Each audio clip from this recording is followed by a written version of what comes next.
Welcome to Real Hi-Fi Help. This is how I would solve this problem number 2. So we've got Hegel amplifiers, and I don't really have a problem with Hegel. I think it's a good value brand. There are some sound tendencies where I feel that it's a bit safe, getting out of the way, not really doing enough, kind of in the middle type of sound. But overall, I think it's a fine sound, but not here to harp on Hegel. I'm here to make it a lot better, so you're getting a lot more out of the Hegel sound. So this is what I would do. I would put this speaker cable on. Hegel, I feel, especially brands like Hegel does need it, but also other brands like Exposure, Primar, Lyngdorf, and stuff like that. They really need this sort of personality. But I think that Hegel is one of the few of those mentioned brands that is good enough to handle this cable. So I think that would help a lot. And here are the speakers that I would use, the type of speakers that I would use. So. And it's stuff like this that I would suggest that people start with instead of the usual stuff. And also one of these, very underrated speaker, Rockport Mira. I think it's a bit difficult to get a hold of. Also the Parsifal. Here are the prices, what it does, and yeah, Audio Solution speakers, very good. Sound for Hegel and generally a lot of transistor brands, very safe but still warm and revealing, very underrated brand. And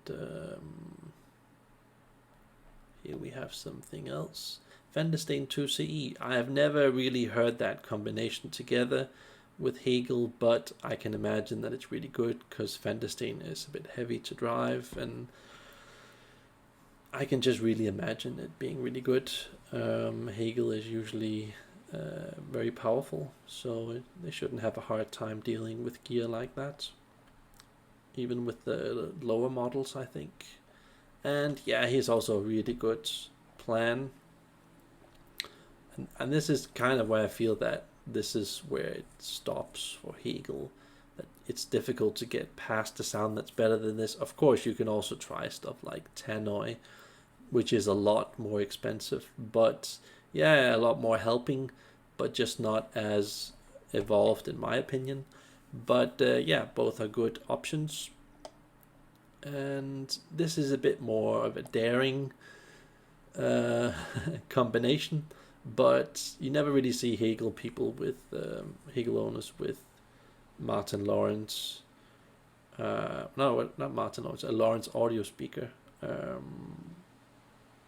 Though they actually make pretty good speakers. They have this very exotic, special type of sound that I feel Hegel really needs. It has priority. I feel that Hegel needs a bit more priority. And again, nothing wrong with Hegel, but you just take these things to make the sound better. That's all I'm saying. To spice it up a bit. And yeah, a really underrated speaker, Martin Design Django XL. I feel that if they just got rid of this and put the old Martin Design Bird 1 tweeter in, my god, would it beat almost everything on the market, for the price. I think it's a pity that they had to use the Acrotone, but they still managed to tweak it in. And it actually sounds pretty decent in these speakers here, but yeah, I kind of wish that they put in the Bird 1 tweeter. It was so much better. But yeah, still very, very good speaker, very underrated. More people should try this speaker. Yeah, it isn't the prettiest speaker that they've made, but I think it's probably the best value speaker Martin Design has made. And some new ones.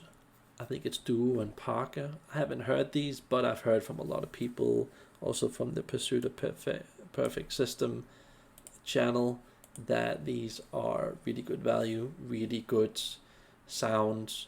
They're also a bit pricey as far as I could see. I checked it out for the first time on the net, and I was like, ugh, yeah, that is a bit steep, that price. But again, I would like to hear this type of gear on Hegel. By the way, it has a backfiring woofer in case you didn't notice. Also, very nice, sleek design. And yeah, I think we've got Fuotech connectors on the back. That would also be really cool with Hegel. Some interesting points I've got here. And yeah, if you guys want some help from me, let me just quickly make it bigger for the few of you that need a bit more. Zoom in here. Actually not bad looking, that speaker. I don't like the fabric so much, but yeah, some of those few Rockport speakers, I mean, they really surprised me, some of them, you know. That also has a warmish sound. I think it's different from model to model how warm they sound. These, by the way, look gorgeous, these Audio Solution speakers. Very nice, minimalistic, sleek, modern design. I think you can really fit them in a lot of modern homes, or even some older school homes. Those are really nice. Yeah, this is a different story. Not everybody's gonna like the 2CE look, but I think you can also get it with black finish at the top. But yeah, the sound is just wow, fantastic value. So if you can get over the look, and if you have a back and a sidewall for them, they can sound so much better, and they work with a lot of gear. So Hegel shouldn't be a problem at all. But I haven't heard it with Hegel yet, just to be honest with you guys. Very nice looking speaker. Can't remember what this finish is called, if it's apple or something like that. Apple finish. These are not the normal stands. I think it's just some homemade stuff. I think normal stands are black, but I think those are like extra to buy. But you can in theory skip those. I, by the way, recommend not skipping them. They make a huge difference to the sound. So I know because I have a pair. Underrated speaker. I can't remember. I think it was this one here. I was really surprised with how good this was. A lot of people think should really consider this one in particular, and then these ones. I can't remember if I heard the smaller model. But yeah, try them. You know, they are pretty good value, even though they're very expensive. These are so gorgeous to look at. Also like the feet that come with them.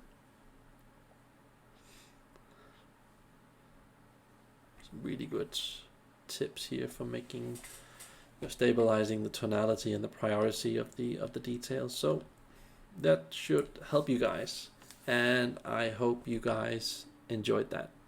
So have a nice day.